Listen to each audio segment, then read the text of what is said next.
Well, good afternoon or good morning to everybody, and welcome to this part of the session, which is crystallizing value in a purpose-led culture.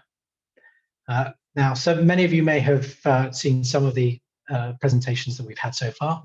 What we're going to do today is we're going to try to dig down into how you actually make those connections, how we look at the principles and the concepts, in some cases the processes to drive better decision making and corporate purpose, and link them to the actual levers that can help you to create value, and then how you actually can measure that value.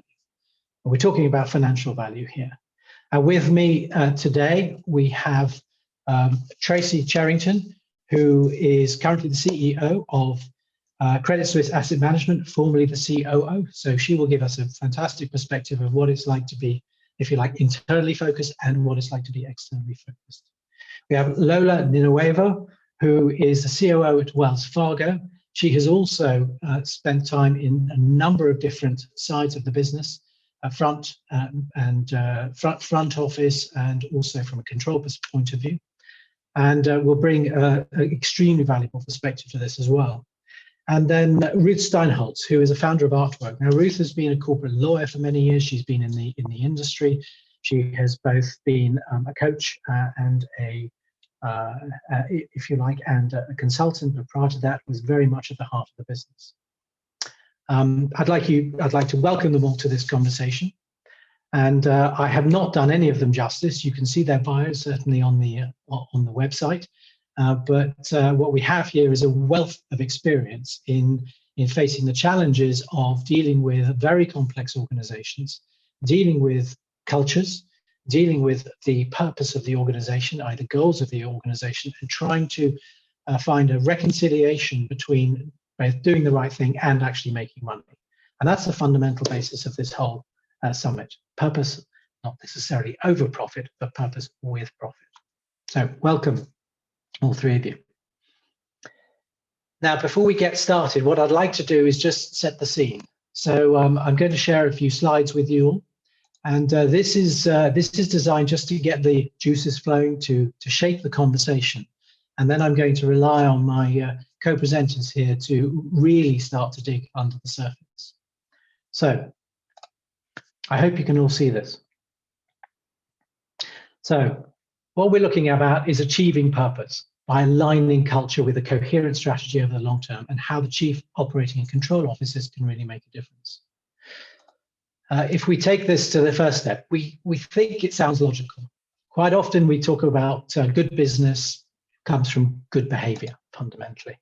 But if we start to break it down and we look at the various impacts on behavior, decision-making, i.e. conduct, we can see that the different pressures on it include commercial goals, i.e. purpose in many ways, or sometimes the objectives that are maybe at odds with purpose, depends on how they're articulated in an organization. Social pressure. What does my granny think of this? Okay. What will my children think of it? What does the public think? What is going on with those, with the demonstrations in Wall Street or wherever it might be? What about regulatory pressure? We have rules that are supposed to guide us and maintain the standards of our organization and what we do, how we conduct our business. Then there's a personal motivation.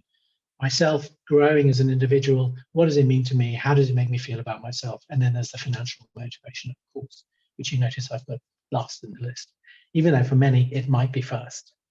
So they all have an impact on the conduct of every individual, and therefore with that conduct, when you aggregate it, that is what essentially drives the culture of an organization, the corporate culture.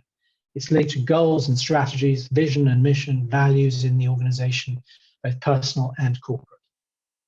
If we get this right, and this is the logical element, then what we can do is we can ensure that we build trust from regulators, from clients, from our staff. With that trust, we have better motivation, we have productivity, we end up having lower capital or running costs because we have less turnover of staff, we have fewer regulatory issues that we have to spend time and money on, or legal costs. We also have stability, and with stability comes greater confidence from our clients, so they stay with us and they use us for a great deal more. We have capacity and resilience because we're not always running at max. And if we take process operations management theory into that, which many operating officers will be very well versed at, if you're running at capacity, you cannot deal with shocks. And when you deal with shocks, the system stops, and that is expensive.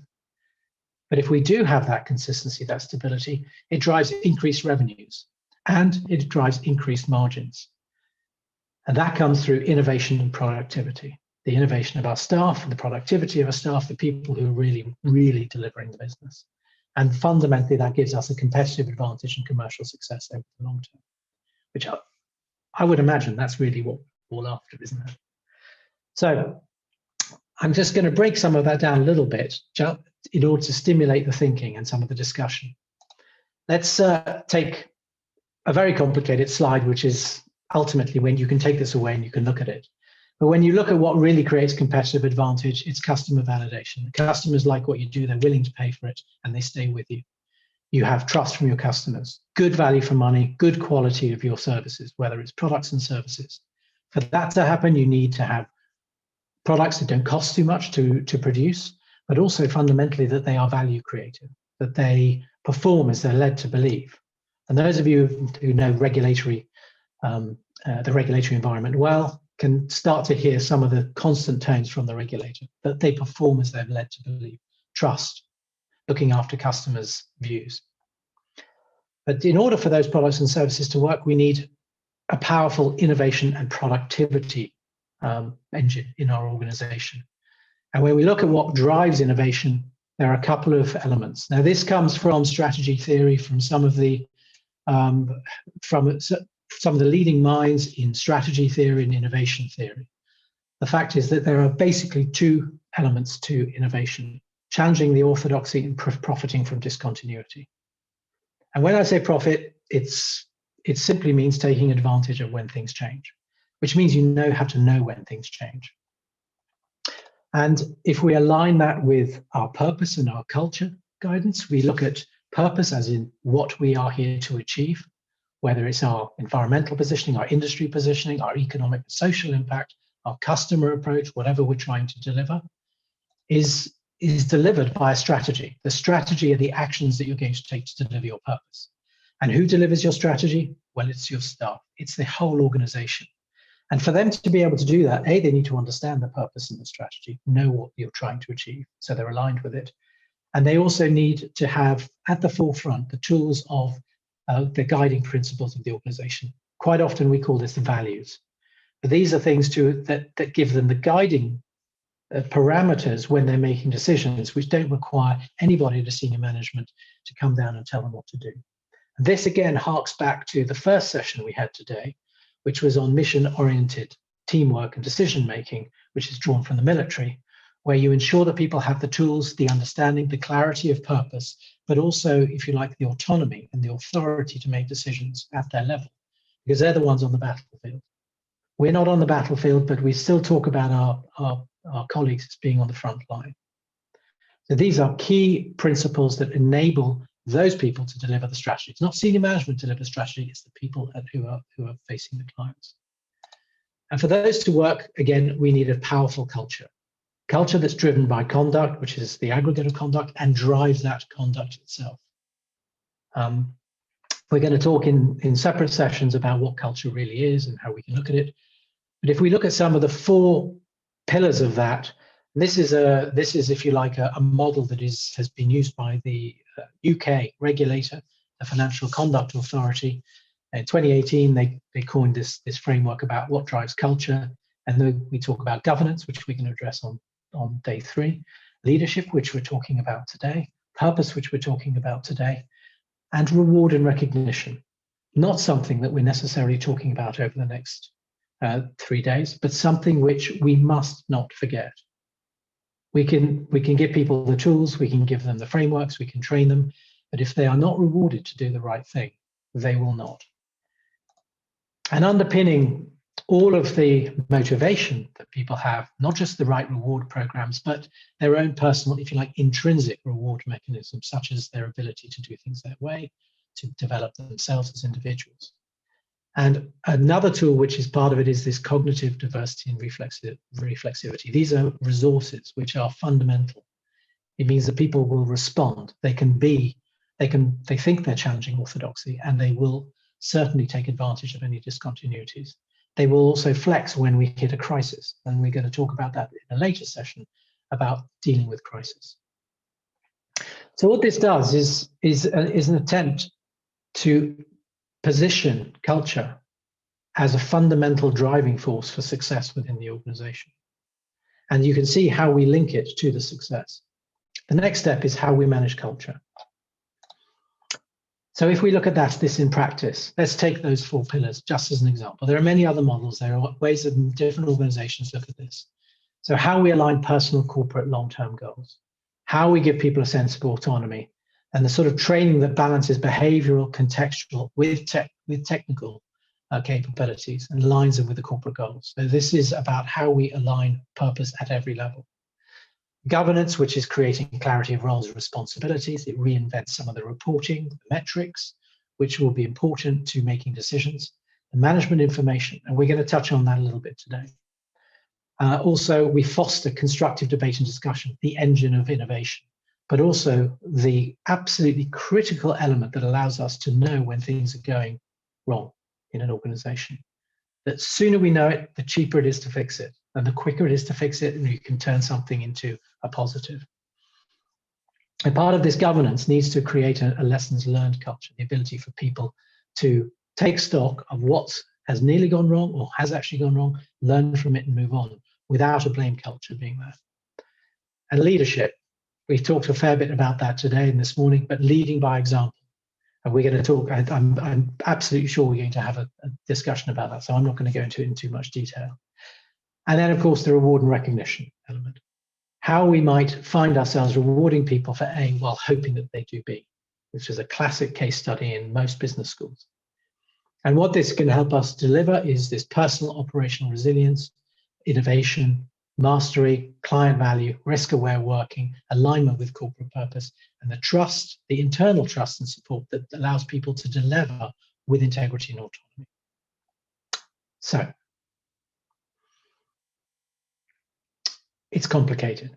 How do we get all of that to drive our strategy? It can look complicated, but if we start to break it down and we take the step back, we focus on it, and we get support from the whole organization to do this, you can start to see the links, the direct and the indirect links. This represents if you like, a visualization of a financial model for one organization, where we looked at the costs and benefit of various different behaviors and the improvement of certain behaviors or actions and the impact it had on the financial value of the firm, both the share price, but also its liquidity requirements. So how much money it had to hold in capital based on its risk profile as determined under Basel II, but also by the regulator.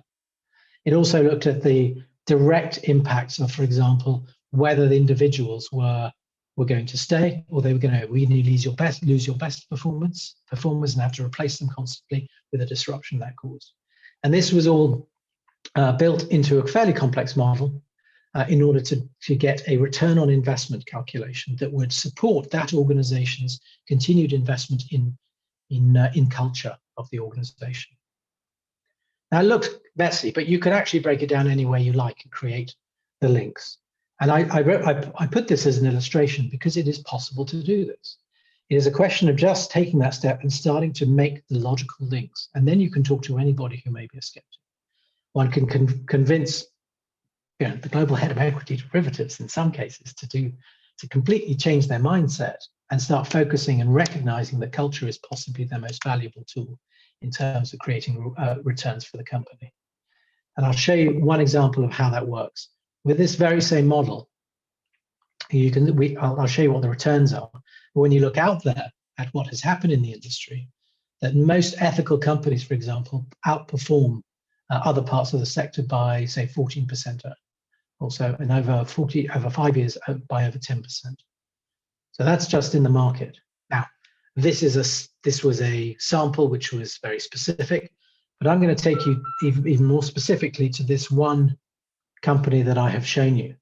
And when we looked at the return at the model, what it created, it showed that we could have a return on investment of 25 to 40% per annum on the investment that we made in culture to the business.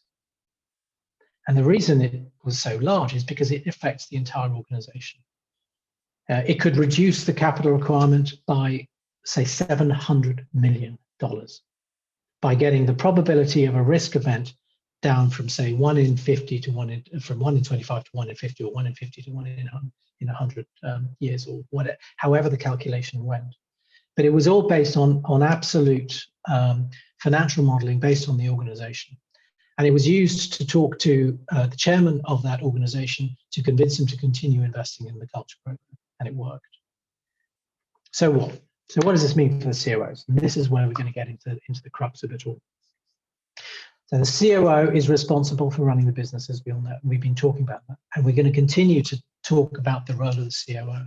They're at the heart of the business. Traditionally, they're not considered a revenue function, and some people have mentioned this, but fundamentally, they can drive sustained profitability beyond just cost cutting. In fact, they could drive revenues, because if they create the right environment, it drives better revenues for the organization. Given the central role of the COO in running the business, they can influence and really drive the levers that create the whole machine as a high-functioning machine. So I guess the question to posit here is, how can the COO perhaps go beyond the control and risk reduction approach, but start to identify the drivers of positive long-term conduct that create value and be an engine of value in that respect?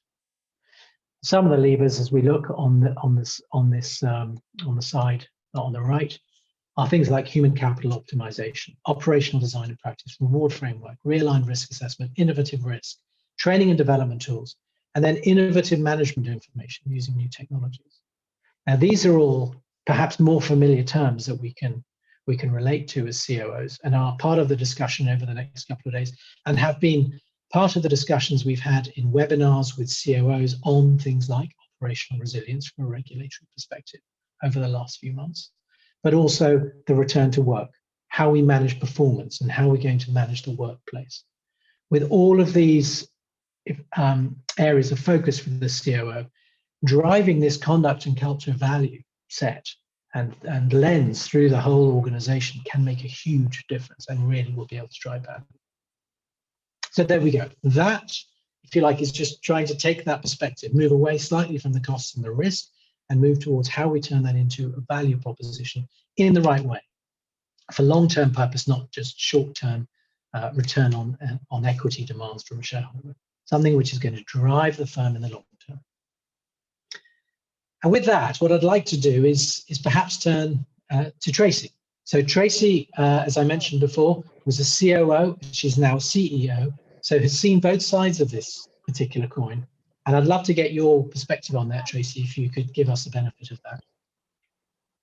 Thanks, Patrick. And that was really interesting, actually, and does read across to some of the notes that I'd made for today.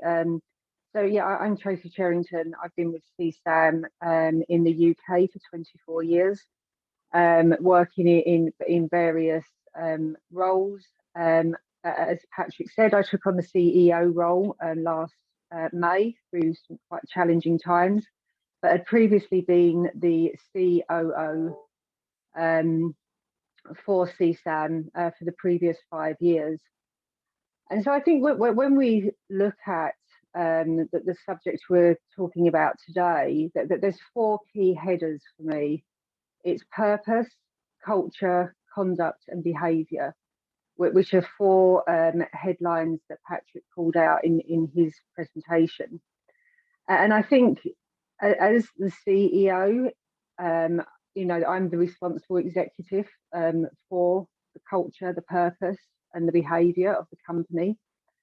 And I think, along with those, there are other 3 headings that pop out: is accountable, responsible, and ownership, and understanding where those sit between your CEO and your COO. So for me, my responsibilities as the CEO are to set the tone from the top. Another term that Patrick covered is lead by example. And being seen to be the accountable executive for how I run the company and the tone that I set. But having been the COO for the last 5 years, I fully appreciate that none of this is achievable without a strong COO who's driving and leading the culture and the purpose that I'm fostering as the CEO. I see the COO's role as one of execution and being empowered to be able to set the tone. Obviously, she cannot do this in isolation. You know, there is a strong dependency on our executive committee team as well. But again, that is led by the COO. So, you know, I think that no CEO can work in isolation to set the tone from the top. I know that I spent a lot of time over the last 5 years working with my previous CEO as to how we lead our employees to foster our purpose and culture. And I think by doing that, the COO is the person on the ground. The COO is the person that is interacting with all employees. Because even as a management team, I may be the owner and I may be responsible, but actually having a good culture, having good behaviours and conduct is actually the responsibility of every single employee. And that's where the COO is so critical in being able to drive and deliver this and foster a good culture with clear purpose. The COO's day-to-day role is to interact with every single employee in the company. And so by working closely with my now COO, but my previous CEO, you are incorporating the company's purpose, culture, conduct, and behaviour into every single discussion you have, every single meeting that you have. And I think that, you know, empowering COOs to go and do that, you can only set the tone from the top and lead from the top. As COO, I'm not going to be close enough to those day-to-day conversations to be able to deliver that message. And, you know, my ultimate goal is to make CSAM or whatever a company I may work for as COO, a place that's somewhere that people want to work. And that comes back to one of the slides that Patrick went through. You know, how people conduct themselves in the workplace, how people conduct themselves socially, the ethical behaviours that people foster, all come together to make a company somewhere that you can be proud of and somewhere that you want to go, somewhere that you want to be. And so, you know, I think I'll probably pause there, Patrick, because I don't want to start repeating the slides you've just gone through. But yeah, to me, no one person can deliver culture and conduct in isolation, but the COO is the one that is critical to leading that. You're on mute, Patrick. Apologies. So perhaps I could thank you for that, Tracy. And it is, I think it's wonderful the way you put that it is this team approach, very much so, the execution element. And I will turn to Lola as well, because Lola, I mean, you've been involved with HSBC, with a number of pretty, should we call them high-profile events that have occurred to a number of banks, and you've been right at the heart of that in dealing with it. And if you like, the fallout, the financial cost, but also, if you like, the culture cost of some of those events, and therefore what it has taken to bring that back. So if we look at what might have been, if we were able to avoid that, what could we have put in place? Back to Tracy's point about the COO, and it may not be just a top-down approach, but there's a sort of cyclical approach where the COO knows what's going on and can work with the CEO to develop what is going to work best for the organization in understanding it, which will take us to things like metrics. How do we measure the culture? How do we connect it with the outcomes for the organization as well? And then with that, we then start to have a very powerful link between purpose, actions, and culture, which are going to either push the company to a better place or sometimes let it fall to a worse place. Over.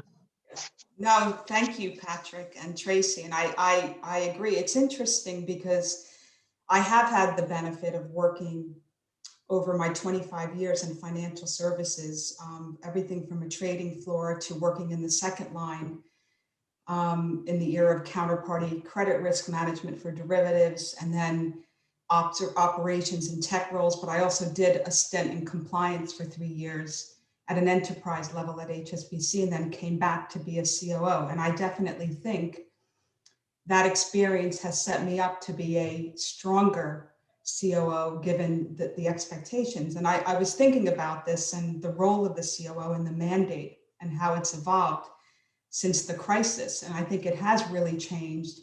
And COOs are expected to work, front to back, and they're front and center to these key topics around risk and controls and conduct. So the expectation has changed. You not only need to be a good operations and technician, but you need to understand strategy, risk and controls, and the tone from the top, and be a culture carrier for the organization. So it's really a role that has evolved, and just being a pure operations technology specialist is not enough anymore.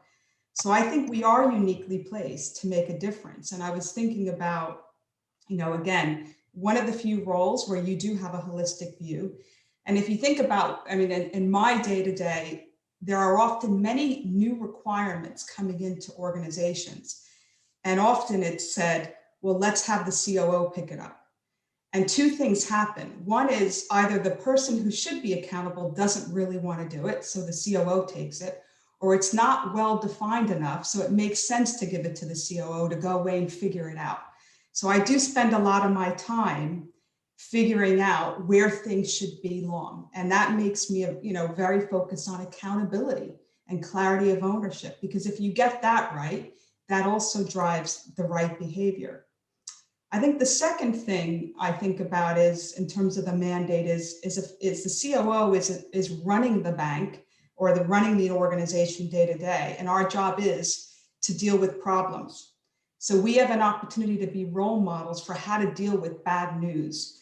I'm a senior manager for 2 entities for Wells Fargo, and when I started in this role 8 months ago, recognizing we're on a journey to transform our risk and control framework, one of the things that I had said to all of my direct reports, and I live and breathe this now, is, please tell me where you have issues right away. I don't expect you to have all the answers. And it's okay. Root cause analysis takes time. So I don't believe anyone when they tell me they have the answers and they've really looked at it systemically to be confident the issue can't occur. I'd rather give them the time. But at the same time, I've been working with my executive team as the COO who's on the ExCo to talk about the importance of, when we receive bad news, we need to take a deep breath and be okay with that and support the person who's delivering that news, because people won't want to speak up and share problems early on if you're going to be firing back emails like, well, when did this happen? How did it happen? Who was involved? When you're trying to solve the crisis and deal with the issue in the first place. So I think training leaders, including the CEOs and at that level, to be okay with receiving bad news and giving people time and support is really, really important. The other area where we have great influence as a COO is transformation and innovation. And back to the point I just made, when you're transforming an organization or innovating and introducing new technologies or techniques, things are not going to always work as we expected.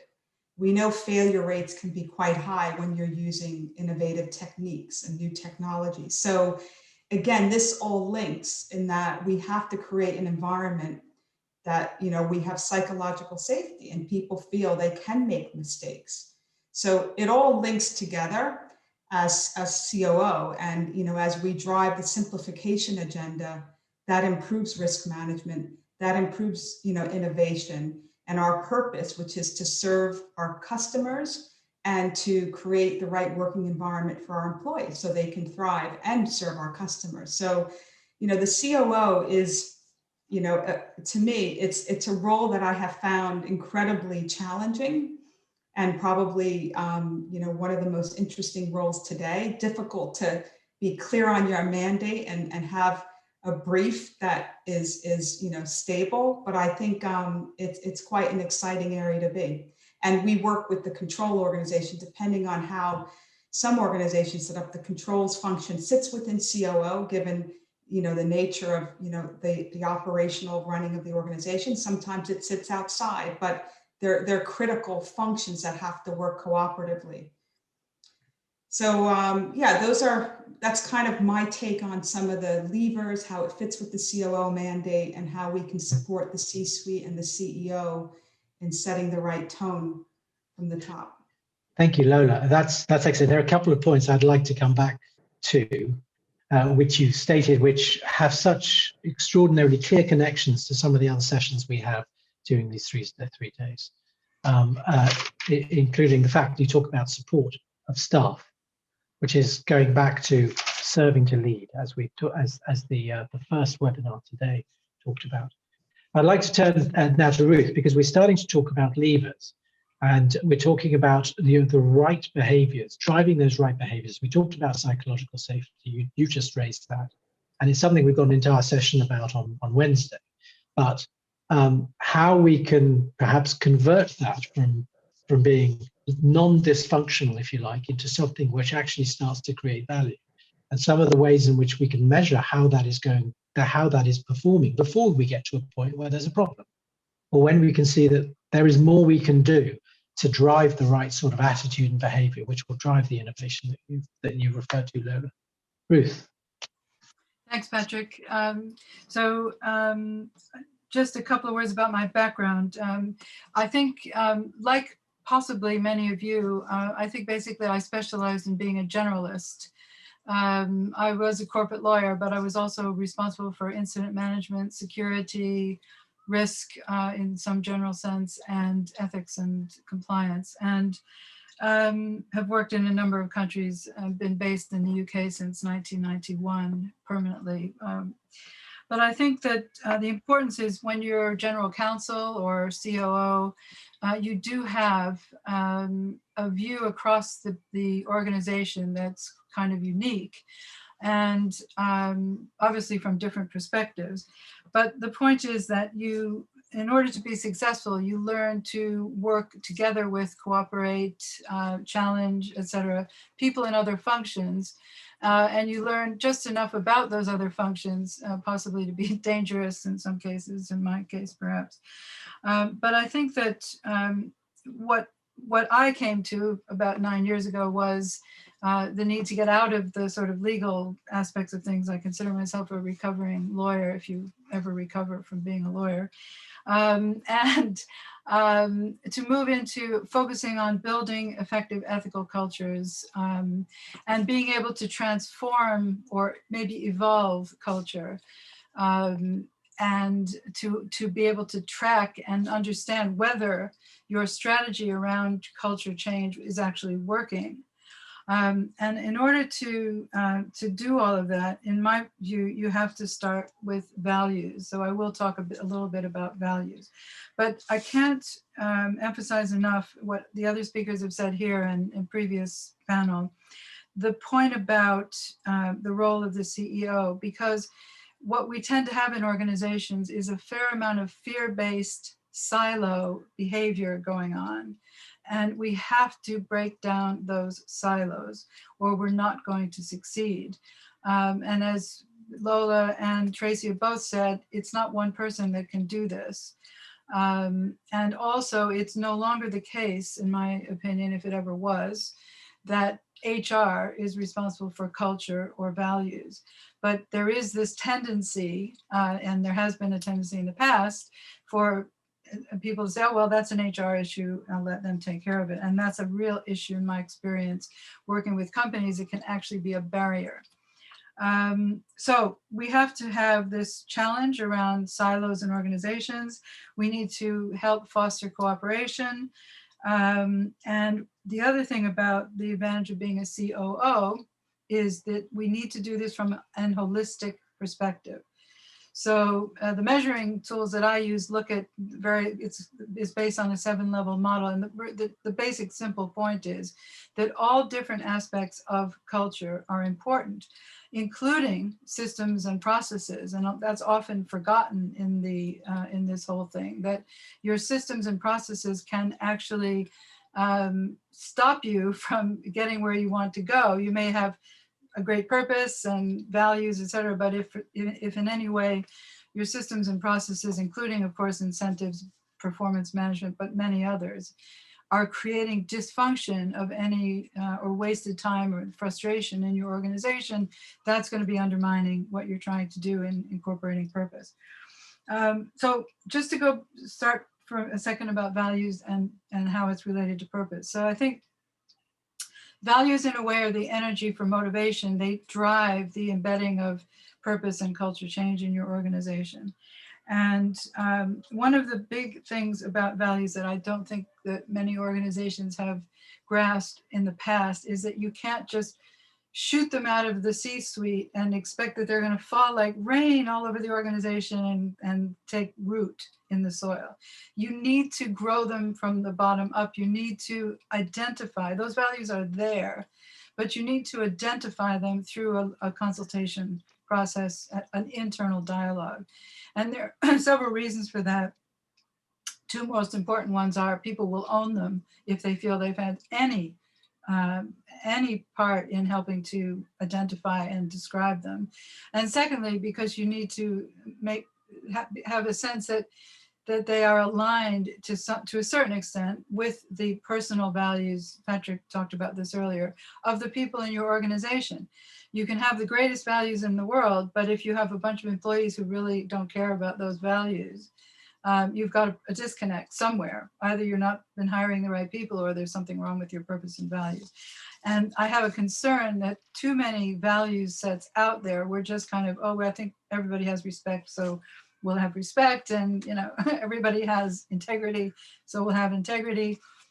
You need to do this in a bit more of a consultative way.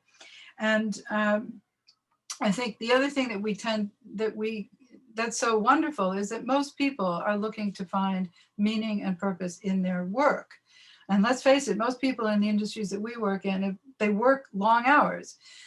So they don't want to feel that they're spending their time doing something which is not relevant and which doesn't connect them. I think particularly now, this has come to the fore. It was always there, and I think a lot of people always recognize it. But there is this sense of doing something that's part of the solution, that connects to a higher purpose. I mean, this is why when I did quite a lot of things in ethics and compliance around anti-corruption, I talked about the victims of corruption. And I actually had several clients who said to me, well, wait, no, we don't want to talk about those, bad infrastructure, poor people being exploited. Why not? You're not just doing this in order to satisfy a regulator. You're not doing this in order to escape from prosecution. You're doing this because it's important to society. And it's a secondary purpose in a way, if you really want to get to the reason why we do things, to make sure that we're satisfying the regulators. I'm not saying that's not important, but so I think it's important to connect with this idea that people care about purpose. I want to give a couple of examples quickly about things that have been mentioned. So psychological safety, I think more and more the research shows just how important this is. It's been, as a concept, it's actually been around since 1965. And the person who has written the most, or I think the most recognized writer about culture, a guy named Edgar Schein, is the person who first mentioned it. And the thing about psychological safety is that you can't create it if you keep punishing people for making mistakes. And the first industry that really, I think, brought that knowledge to the fore is aviation.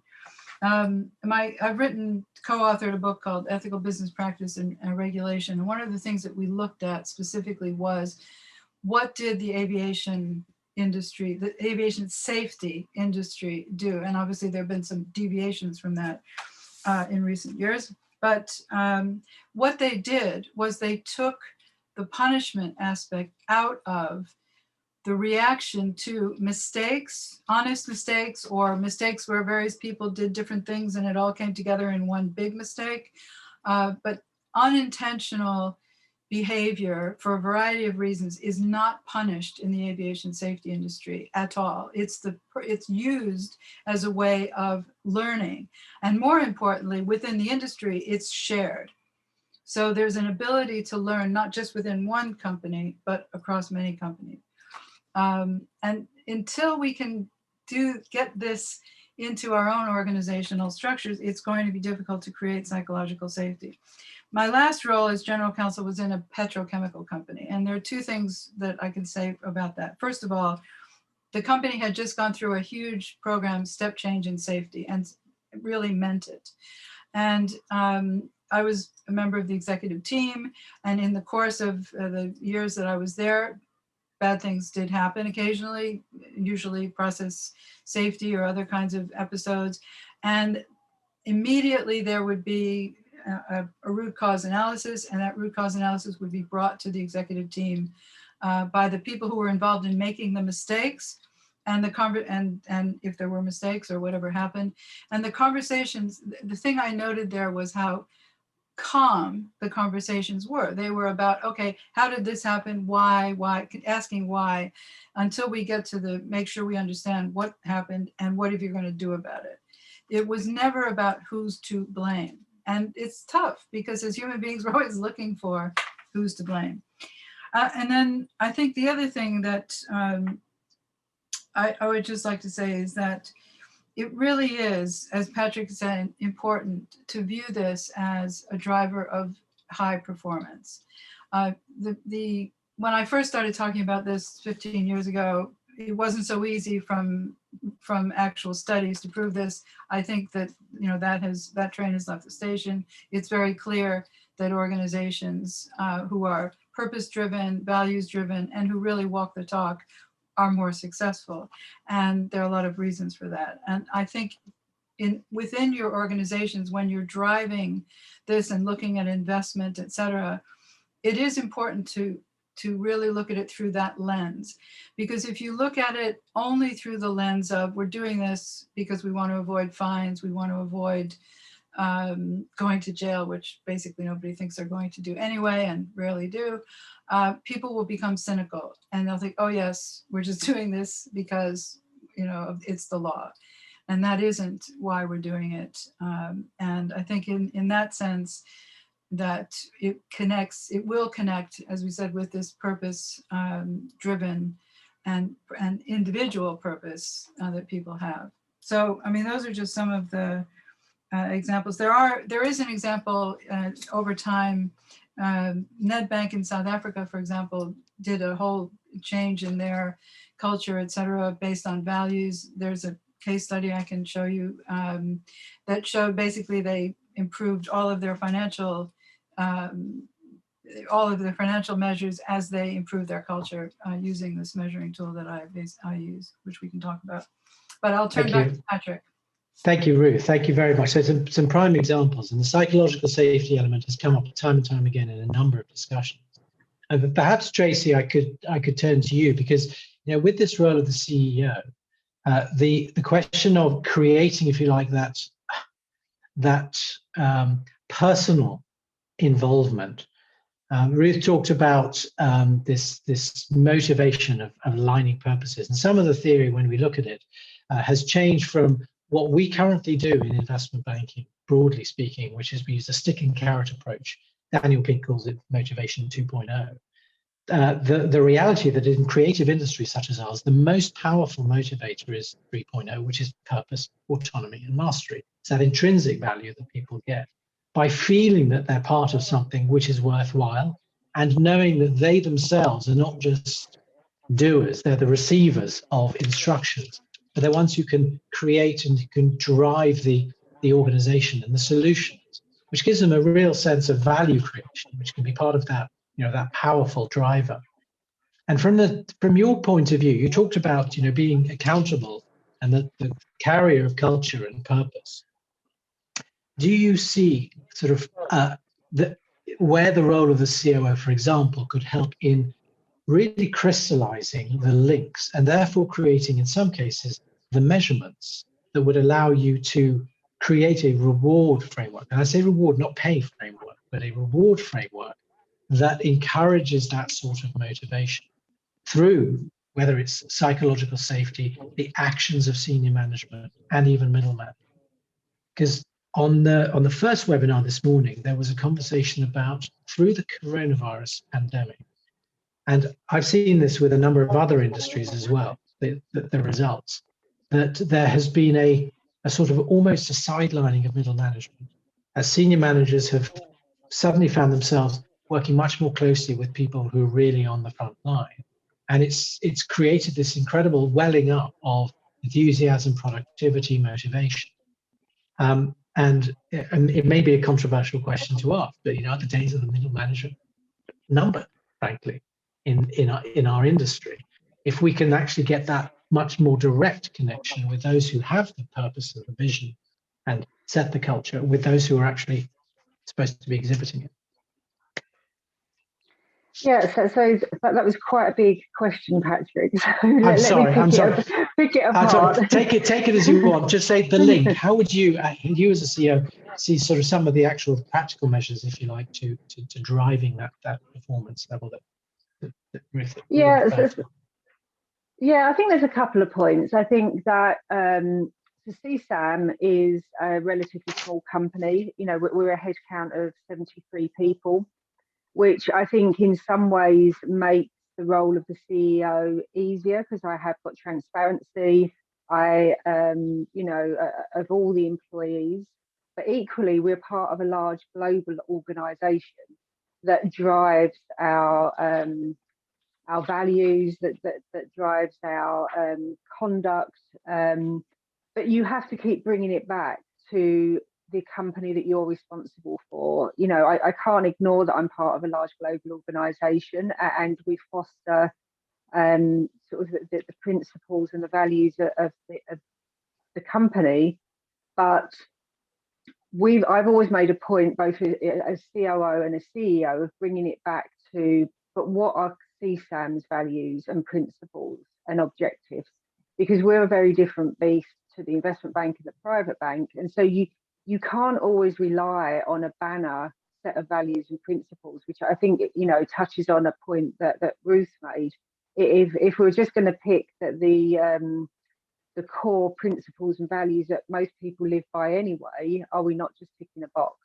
So we bring it back to what is CSAM's objective? Who do we want to be? What are we trying to be? And that is actually triggered from the board levels. So our non-executive directors, our executive directors of the board, of which I'm one, but we work very, very closely at a board level to set out what our principles and values are that mean something to us. And I think that keeps us very focused, because we're not trying to deliver the same objectives as the investment bank or the private bank. Asset management's got its own set of objectives, and so we overlay the values, principles and behaviours to that. I think by way of reward, what we do at CS generally in the UK is we have a concept of culture carriers, where we nominate employees and colleagues who have displayed a really strong culture, have maybe stepped up in a particular instance and sort of called something out, or have actually gone over and above to foster the values and the culture of the company. And they are openly not rewarded with money, but they are a culture carrier for the bank. We also, especially since the pandemic and lockdown, have been doing a lot of pulse surveys with our employees around, how they're feeling, how they're working from home, arrangements are working for them. But we make that feedback very transparent. And so I've recently run a morning breakfast session, and we had breakout rooms in the Zoom call where we actually took some of the feedback from those pulse surveys And we spoke to the employees about, right, well, what can we do then to make this better? What can we do? So I guess the message I'm saying is that we foster an environment where people can feel open and honest in these surveys, open and honest to come and talk to me. I have an open door Friday where I don't have any meetings, and I allow people to just wander in virtually at the moment. So I think that, again, there are some things that you can do. It's not always about a monetary reward. It's about giving people recognition for good behaviour and for, you know, displaying good values and upholding the principles of the company. And and I'm curious, and Lola, maybe you can pitch in on this as well. To what extent do you find that do you find at all that it sort of separates the values from what people maybe psychologically are thinking, well, we're here to make money? Because, you know, like that is the psychology of where, particularly when we look at the press and they talk about banking as casino banking and all of this, that we're just here to make money. That's all we're here to do. We're not here to help society. When fundamentally banking is there to make the economies work and to improve people's wealth and improve society. But that we make that connection with the performance of the bank as a whole, as opposed to people thinking, well, I've got profit targets, the bank's got profit targets. I know we've got this quarterly returns target or the analysts are all saying we need to do this, otherwise our shares will tank. The extent to which you find the way to balance it, so they're not separate things, but they're actually somewhat intertwined, and therefore it has that double whammy of making people realize it's not just I'm doing good because we know it's something everybody says is something we want to do, but actually it also drives the success of the firm, and that they see that very strong linkage. I mean, I'm happy to comment. I think you know, I agree about purpose, and I think if I think of, you know, the organization I'm in now and my previous organization, you know, after the crisis, being at the sharp end of regulatory pressure, I think people have become inwardly focused and siloed and worried about, you know, personal liability and consequences. So that's definitely changed things. And then the shareholder, you know, shareholders want results, right? So we've got two key stakeholders, our regulators and our shareholders, who have expectations that also drive some of the behaviors and the decisions we take. And so I think that's something worth considering. The other thing, I guess, that Ruth said that really comes to mind for me as well as a COO, you know, I sit on a conduct panel, and I often ask the question, you know, because we're dealing with those pressures around our shareholders and our regulators, and we're responding to those pressures, we often make things overly complicated and we lose focus on our purpose, and we make things hard for people to do, which leads to conduct risk, right? Absolutely. If I have to follow like 300 policies, you know, and I have to read them, understand them, interpret them, operationalize them, and make sure I comply with them, am I making things easy for my employees and for us to service our customers and focus on our purpose? So I think these things have to come together in one conversation because of these, you know, expectations of our different constituent groups and how that's manifested itself in the banking industry. I think the ESG agenda and COVID is a real inflection point for us to refocus on purpose. And I hope that our stakeholders have more empathy about managing these different tensions more effectively in this industry, because we are here to serve a purpose. And I think COVID demonstrated that, the roles that banks played in COVID in terms of the transition to sustainability that banks will play. You know, so I think I see it as an opportunity for us in this industry to get focused on purpose, to simplify, to make things easier for employees to do their jobs, and to really manage regulatory pressure in a new way. I mean, the dialogue with the regulators has to really evolve as well. And we have to focus on real risk management as much as regulatory risk, because they're often correlated, but sometimes they're not. and they drive, they don't always drive the best outcomes for either party. So that would be, my initial reaction. I don't know, Ruth, if you want to add to that. I would actually, but that's a perfect and really important point. So the reason that Professor Hodges and I wrote Ethical Business Practice and Regulation is that we wanted to address the regulators and say to them, if you are requiring tick-the-box compliance from your businesses that you regulate, you will get tick-the-box compliance. And by the way, that will be ineffective, and we've been seeing for years that it isn't working. And there are regulators, a lot of them are outside of financial services, although I think that the current direction of certainly the FCA and the DNB, et cetera, is in the direction of culture. But it requires a mindset shift in the regulators themselves, and that is not easy. If you think it's difficult to change the culture of a private company, try to change the the culture of a regulator. I've tried, so I can tell you, it's not an easy thing. And the other thing that one has to take into consideration is that the regulators have their own constituency, which is the public and the media. And this is a systemic issue. It cannot be solved. Not only can it not be solved at the level of one individual in an organization, but it cannot be solved purely at an organizational level. We need to have this dialogue, and we need to educate people as to why it is that we have to have an environment where people can fail and make mistakes and learn from them.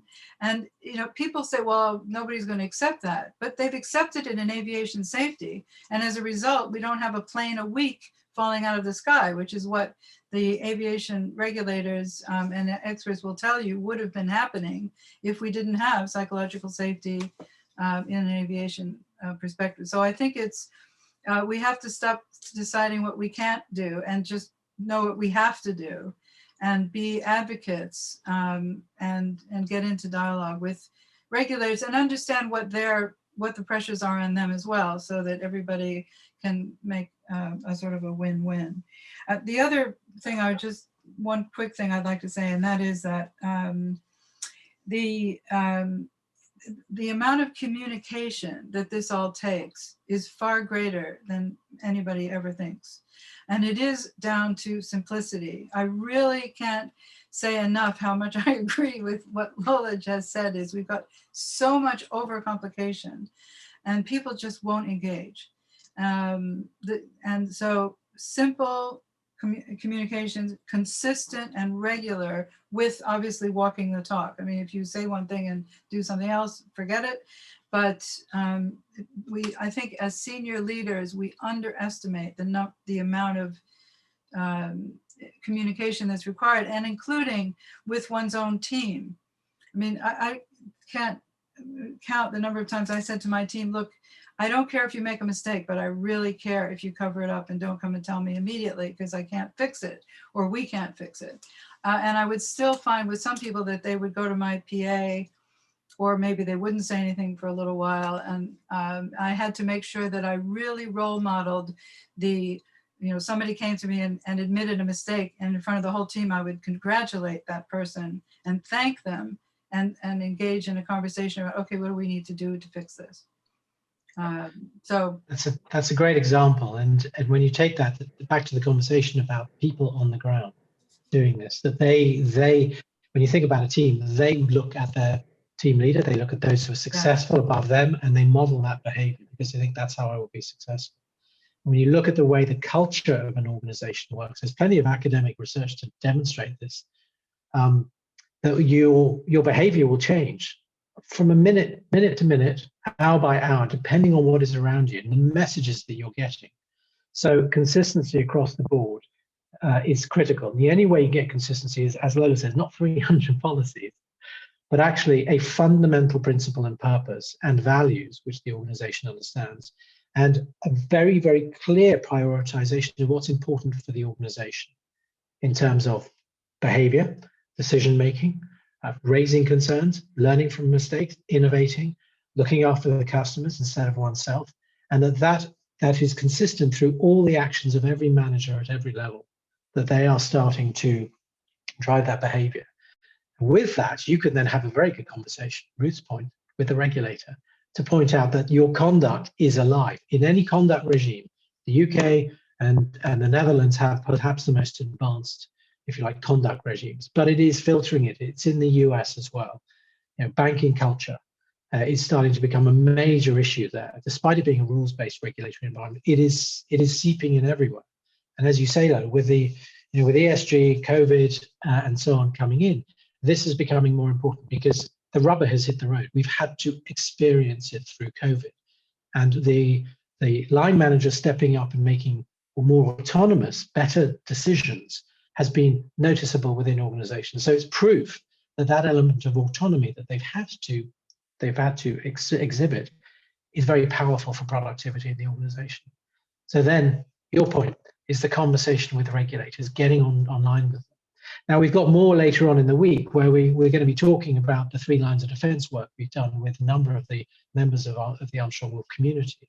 And it's something which I don't want to steal anybody's trumpet, but we will be having some conversations with the regulator about it. So it's about the proactivity of the organization in driving that agenda, rather than waiting for the regulator to come and hit us over the head. Again, that becomes leading by example, which is one of the most powerful value creators you can possibly have.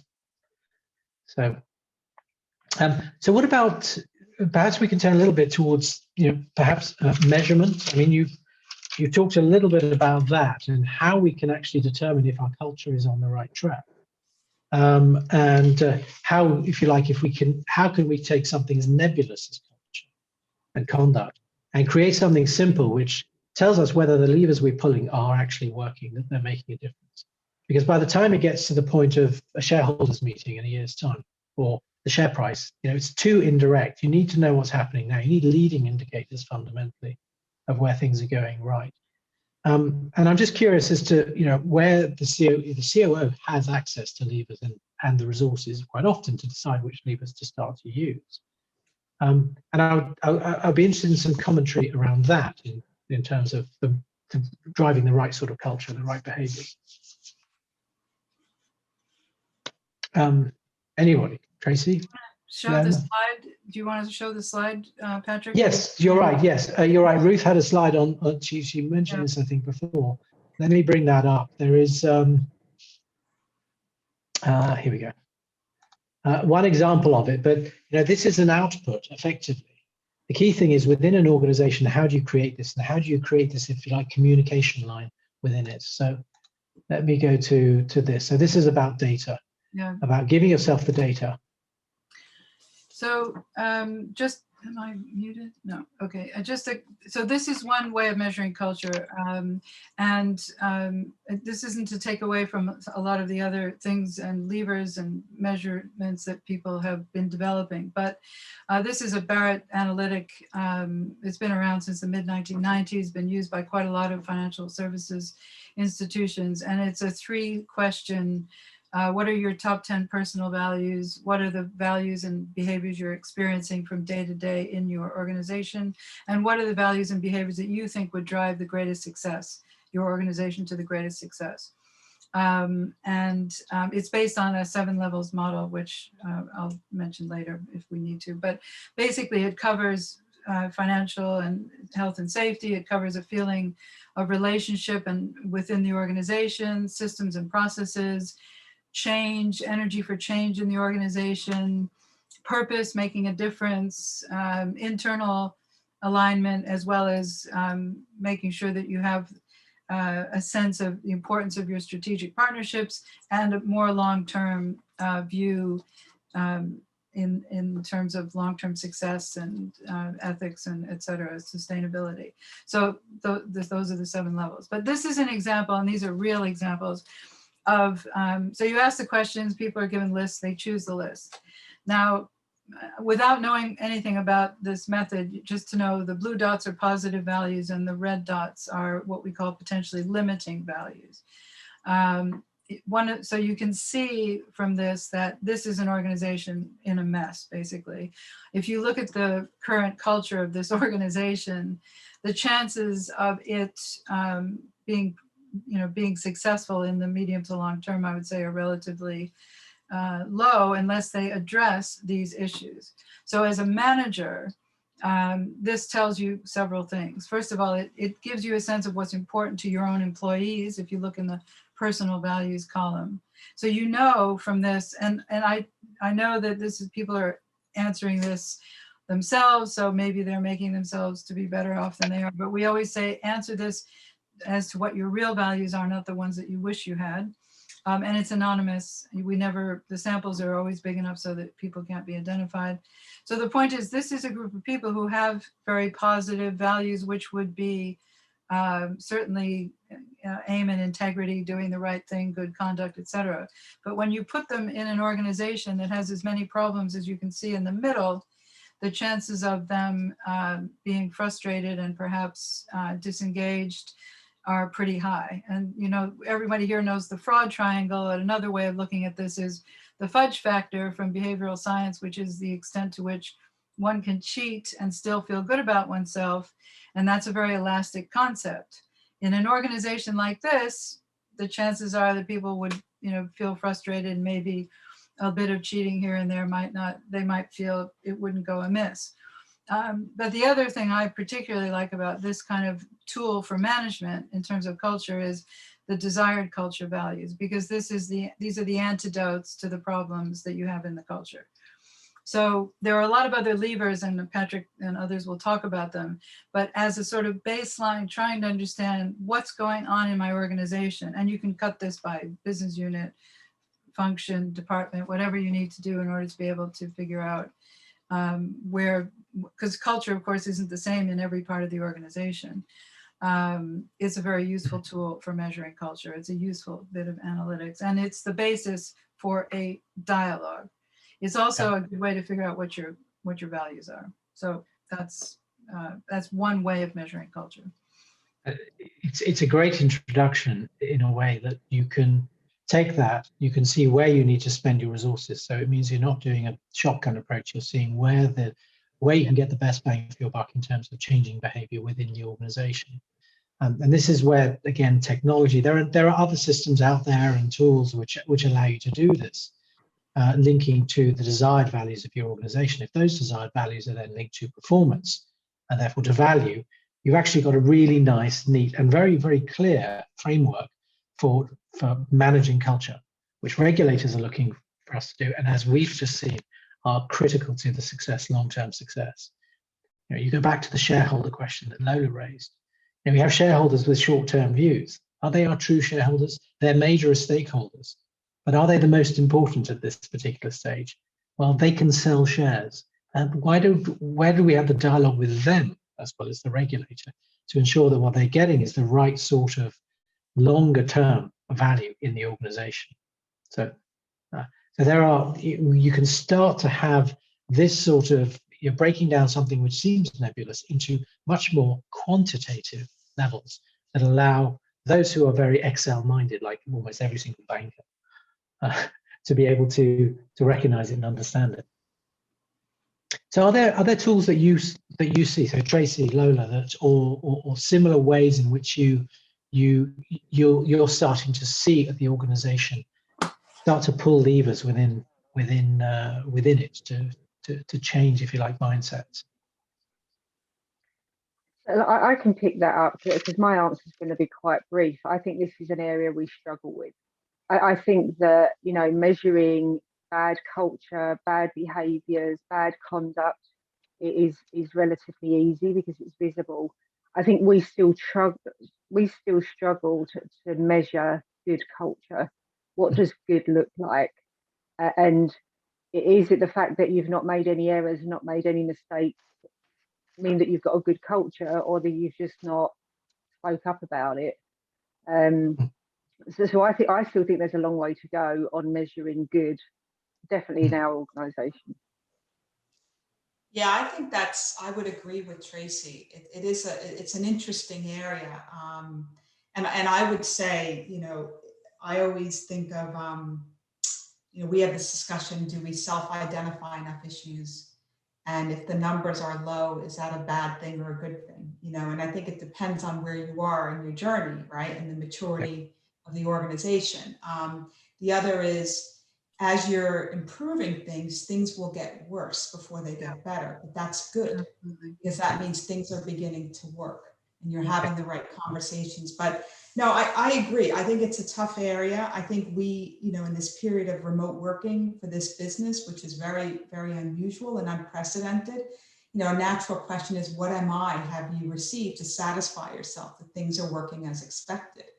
And I think we don't have that nirvana and complete view of MI. A lot of it relies on judgment and people and day-to-day interaction and staying connected and looking for those signs that things just, don't make sense. And you have to follow through and put the energy into it. But I don't think, I think it's an area I would say that still requires work and thought about how to make this effective. So I would agree with Tracy, a work in progress. We have in a markets business, the concept of supervisory dashboards gets often talked about, like what should a desk head have and every day in terms of understanding whether the business is performing in line with what you expect. And if there's anomalies or surveillance, which we're required to have surveillance.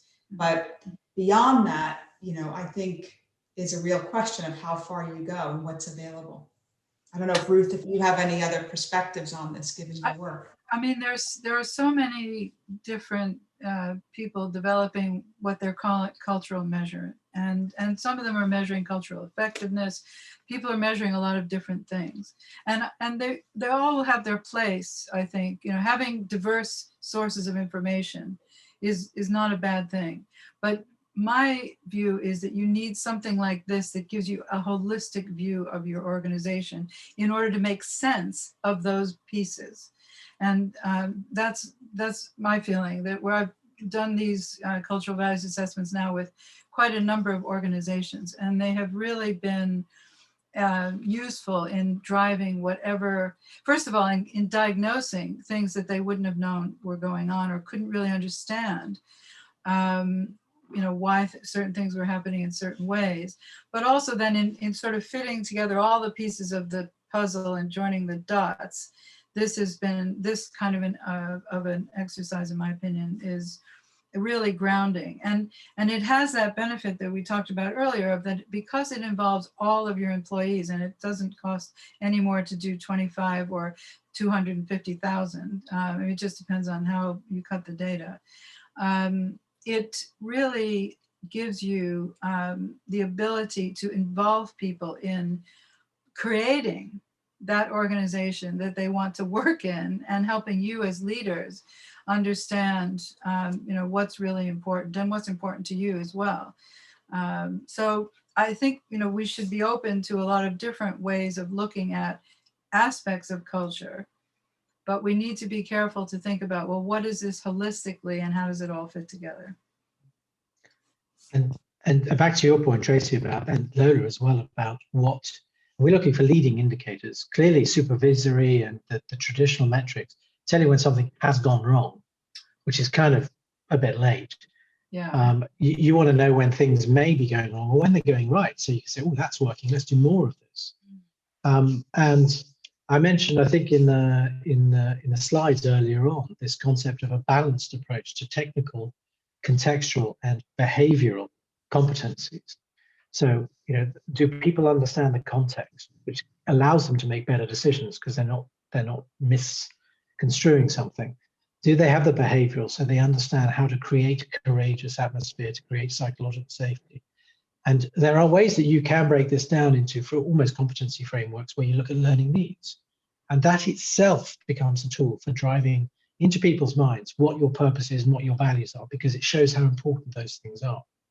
As you build that, you start to find, you start to see trends. And it's amazing how it comes out of the woodwork when you focus on those aspects and you start to break it down, that you see where the metrics are going to come from, where the measures are going to be that are important. There is no nirvana. And we've done this at the Conduct and Culture Academy in UK Finance. We've had people saying, well, what's best practice? Well, there isn't one.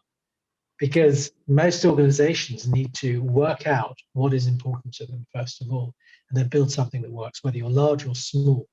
But it is absolutely that the building blocks are all there. we're going to talk about some of them tomorrow, for example. We're going to be talking about behavioral analytics and technology and various other things. But this is perhaps where the COO can really take a great stride forward in building, if you're building the framework that connects that culture with the sort of behaviors which will drive value and which therefore will take people away from the bad behaviors because they're the other side of the coin. And you get those leading indicators which suddenly start to save you money because you're not constantly having to enhance your system. Years ago, I had a conversation with the head of investment banking supervision at the FCA. And she was saying, well, all of these, everybody's spending millions on systems. Said if we could actually manage behavior, track that, it would actually resolve a lot of the expense because you're able to drive the right behaviors. You won't have this problem. You will have a few outliers. And to Ruth's point, you have to have a fair process for dealing with genuine errors and a process for dealing with deliberate malfeasance, if you like. But the fact is, if you're pushing the right things and people are pushing themselves intrinsically in the right direction, you're going to have a lot less trouble and a lot less cost. And Patrick, to your point about cost, if you have this sort of data, you look at the amount of time wasted by those red dots, the behaviors that those red dots represent.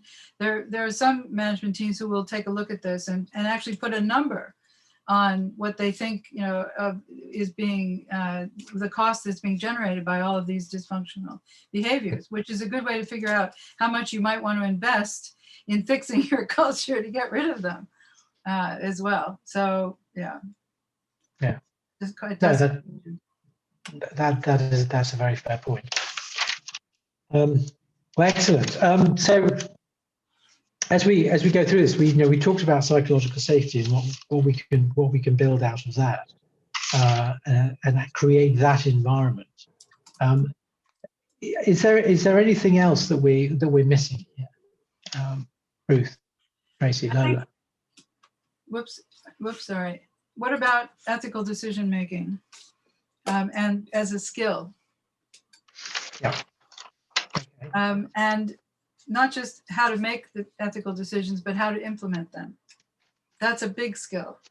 And a lot of us, even those of us who are good at figuring out what the right thing to do is, we're not always so good at knowing what the best strategy is to implement it.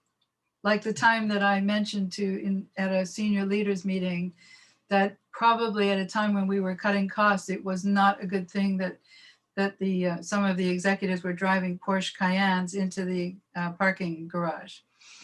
So I shouldn't have done that in front of the rest of the entire senior team.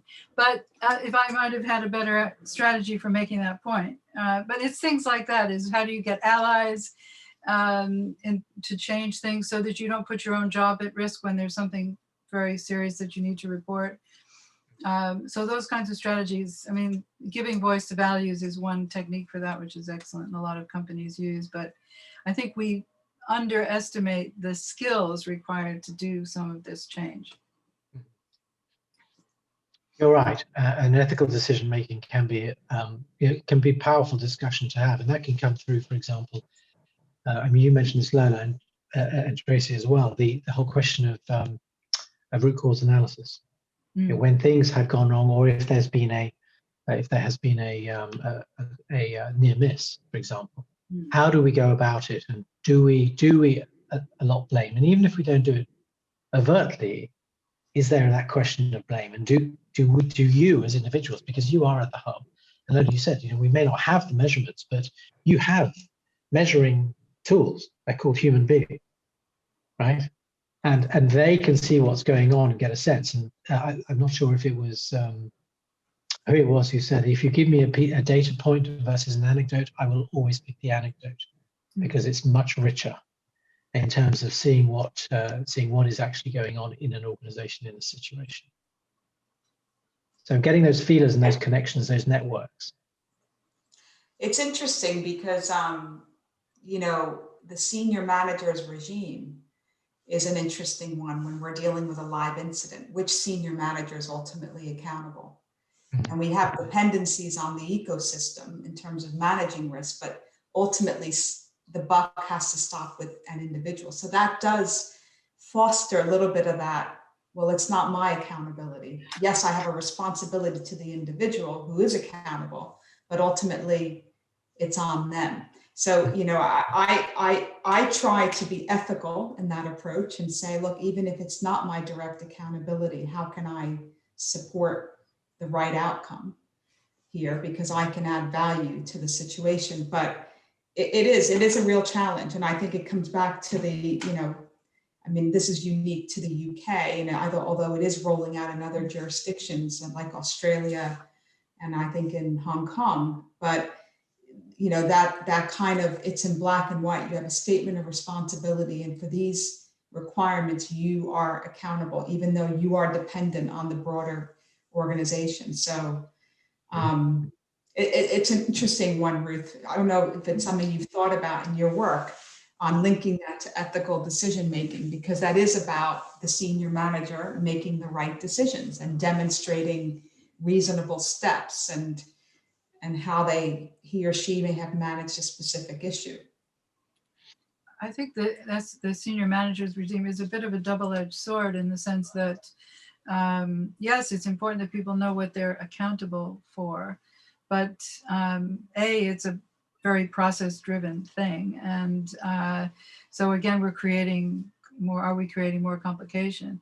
But secondly, you know, is it creating this tendency to blame, and how do you get around that? I think, you know, ideally, the thing about a just culture, as they call it in aviation safety, which is a culture where people are only punished when it's just to do it. It took me a long time to figure out what did they mean by a just culture. So as Patrick said, you know, you have to, there are times when the only thing to do is to sanction somebody. But I think, you know, really thinking a bit more deeply about how does this all relate to psychological safety I think we should be doing that, because I don't think in and of itself, you know, I mean, do we actually know if it's succeeding? That's the other question I have.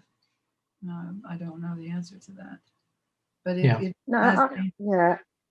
I would just mirror exactly the points that Lola and Ruth have made. I think that there is still an element of a blame culture, and we're trying to juggle a speak up culture with a blame culture, and it's I think that they're kind of clashing at the moment, because I think we're getting better, because to Lola's point, we have a concept of self-reporting incidents and issues, and you know, we went through months of none being reported. And so it was, well, is it just because nobody wants to take ownership of the issue, or is it because people are too worried to put their name to reporting an issue, or have we actually just demonstrated a good culture where we had no issues to report? And I think the answer is we don't know. Yeah. I mean, certainly in a safety culture, in the classic sense of safety and say petrochemicals or whatever, low reporting is a bad sign. And the CEO, you know, where I worked would say, look, you know, we need more reports, and particularly because a lot of what they're reporting are very small things, but they allow you to see patterns emerging, where are the problems, and again, near misses, as Patrick said. So I think we should, in this sort of stage of most of our developments, assume that low reporting is not a good sign. And with that in mind, I would encourage we have a session exactly on this subject on Wednesday. So, speak up versus whistleblowing. You know, is it simply to prevent issues, or is it actually a way that you can drive innovation? Because it's the other side of the coin. And taking exactly those examples, and we will look at the same example, aviation versus healthcare, for example, where there is a blame culture, and how you can, if you switch that around, you get that early warning that things may be going wrong. Once you get to a whistleblowing, it's too late. You know you've got a problem, and what else is out there that you're not hearing about? But it reflects actual MI, a common theme with MI, in that more, you know, if everything's green, that should be a red flag, frankly. And that if you've got, if you then need to ask layered questions. So we're not getting any whistleblowing. Is that because everything is fine, or is it because everybody's terrified? Well, we don't know. How can we find out? And you go to that next level, and it's that, if you like, critical analysis approach, which is similar to doing a lessons learned, a true root cause analysis. It's that discipline, which if it becomes part of the psyche of an organization, will help you get under the skin of these much faster. And again, make life simpler, to Lola's point, making all of life simpler. You won't need to have all these complicated processes, rules, and so on, because people will know what is the right thing to do at the right time. So one other thing, just one last point, that one other thing that the COO can do, and that is talk to the general counsel and really try to get a common understanding. Because if your legal department doesn't understand this, and I speak as a former general counsel, knowing that some of my colleagues did not understand this, then they're going to be a problem. So they need to be brought along and not just seen as the enemy. But I think it's important because of course, they have other concerns, but their concerns can get in the way of being able to do the right thing. And that's, again, where having a relationship with the regulator where you can talk to them is helpful. Indeed. So, look, we have a couple of minutes left. I think we've actually covered a number of questions which have come through. Are there any other thoughts in the last couple of minutes that we have, or any points that you'd like to put, Tracy, Lola, or requests for further discussion that we can actually bring to the forum? I've taken. I think the only thing, I know you have another session on it, and we've not touched on it today. But I do think that we're very much, there are 3 lines of defence here, and I think that when we talk about accountability, ownership, responsibility, that is over the 3 lines of defence, and I don't always see the ownership as clearly across the other lines of defence. But I think that's a whole other session that you have in your 3 days. That's absolutely right, and trust me, it's something that is. I've been on the front line. I've been an M&A banker, and I've been a compliance officer. So I've been seeing both sides of it and built them up. And absolutely, you can see when it works, when it doesn't. And curiously, it's not that it is difficult. It's not that complicated to determine what would make the 3 lines of defense work and where the collaboration and the partnership can actually drive enormous value for the firm as well. And I'm talking about value not in commercializing the 2nd line of defense, is obviously not what anybody wants, but having them change the mindset and the approach, which actually acts as a true challenge point in terms of just thinking differently, thinking fresh. All of that thing about challenging the status quo and taking advantage of discontinuity, it helps the front office think more critically and more constructively. But that does require their own purpose to be aligned, how they are part of the whole picture. And again, the COO has a very powerful, given the control function of the COO, they've got a lot of credibility in actually driving that conversation, in my view, with I know it's interesting. I mean, in my former organization, we went through a huge transformation, and there was a reset around our purpose, and it was across the 3 lines of defense because it has to be. And their purpose is it's one purpose: to serve clients, to serve the greater society in that journey, as I talked about with the ESG agenda and the role we played with COVID. It's all the same purpose. But I do think, to Tracy's point, it's become quite distorted with, since the crisis, and the whole evolution of the 3 lines of defense and how do you make it work. But certainly not a topic for now, and we have a minute left. I think you'll cover it sufficiently at the next session. But yeah, it's a good point. Yeah, well, I'd encourage you, come along, and there'll be more work on it in the coming months for sure.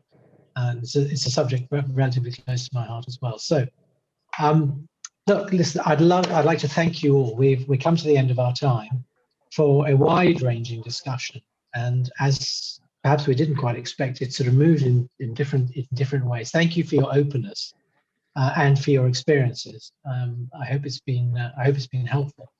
It's certainly been fascinating from my point of view. Thank you, Patrick. Thank you. Yeah, very good. Thank you.